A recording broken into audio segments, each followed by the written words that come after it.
Good morning, good afternoon, whatever the situation is, everybody. So this is Geometry, Unit 1, Angles.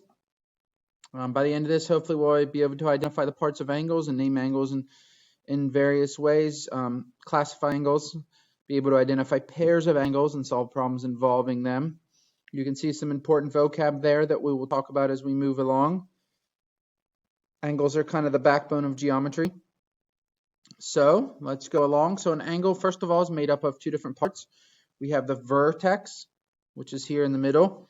That's kind of your meeting point. So the two rays go off of that, and we call those rays in an angle arms. So we have a vertex and we have two arms, and that makes up our angle.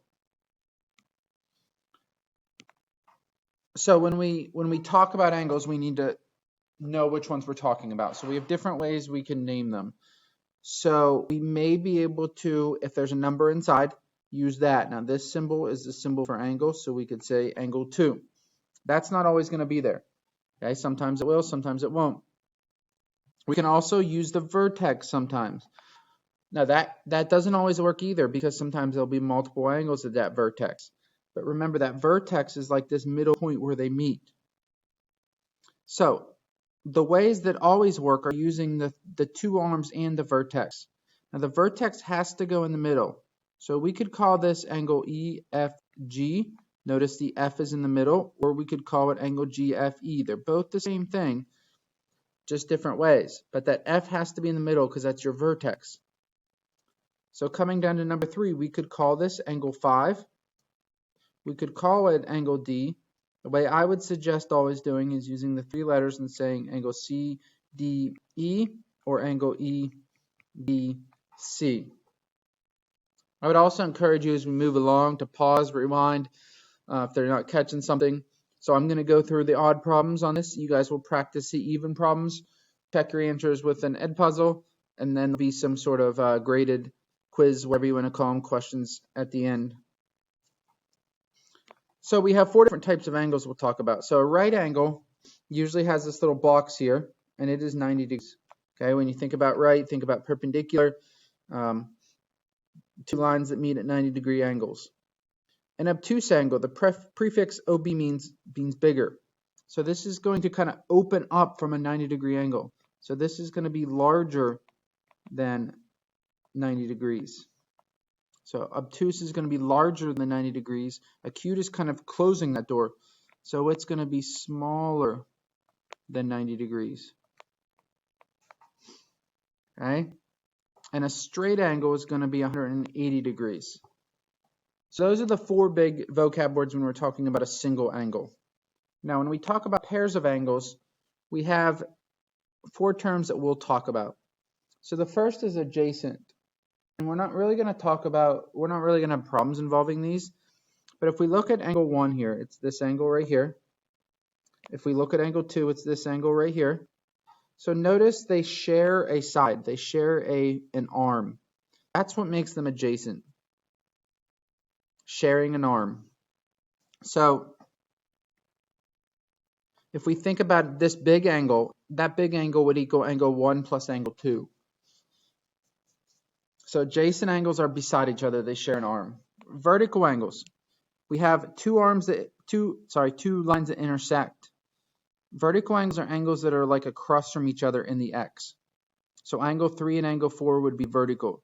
Now vertical angles are always congruent, which is kind of a fancy word for equal. If you want to get technical, congruent deals with the size of the shape. Equal deals with numbers. But congruent angles, vertical angles are always congruent. Angle 1 and angle 2 would also be a pair of vertical angles. Complementary angles. Complementary angles, we have a 90-degree angle here. Complementary angles are 2 angles that add up to 90 degrees.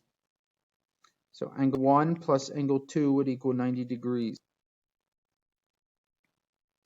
Supplementary angles, sometimes you may see this called a linear pair.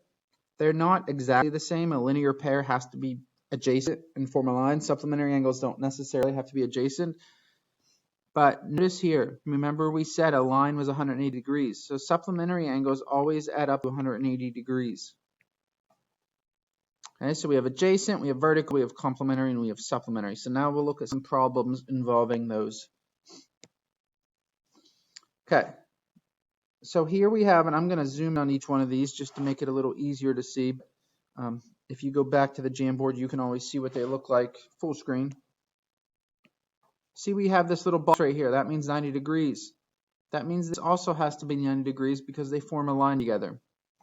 So what that means is B plus 53 has to equal 90. They're complementary. Remember that term complementary adds up to 90. So to solve this, I would subtract 53 from both sides, and I would get B equals 37 degrees. For number 3, again, I have this box here. That means it's a 90-degree angle, so that means these two angles are complementary. So to solve this one, I would do 4x plus 3 plus x plus 12. Remember, complementary, we add up to 90 degrees. So equals 90. Now what I want to do is go through and combine like terms. So an x, remember that would have like a 1 in front of it, and a 4x would be a 5x.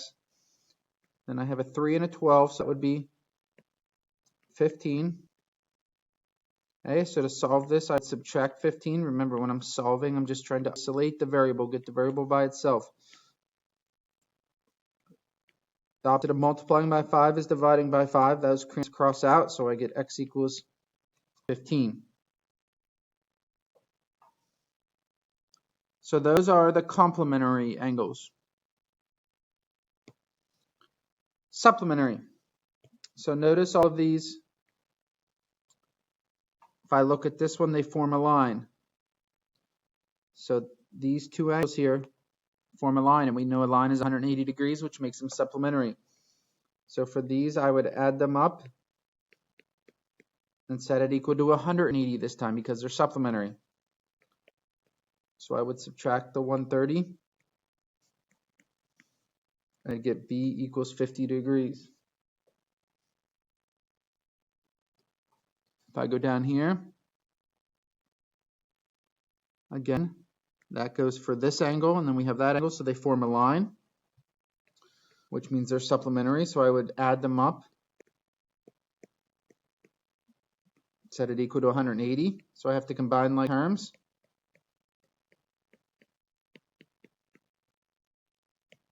Okay, solve the equation. So I'm going to subtract 148. So I would get x equals, and I shouldn't have put the degree symbol there, but x equals 32. So if I plug that back in and add them up, I should get to 180. And that is a good way to check yourself if you want to. So that was complementary, supplementary. And now we have some vertical examples.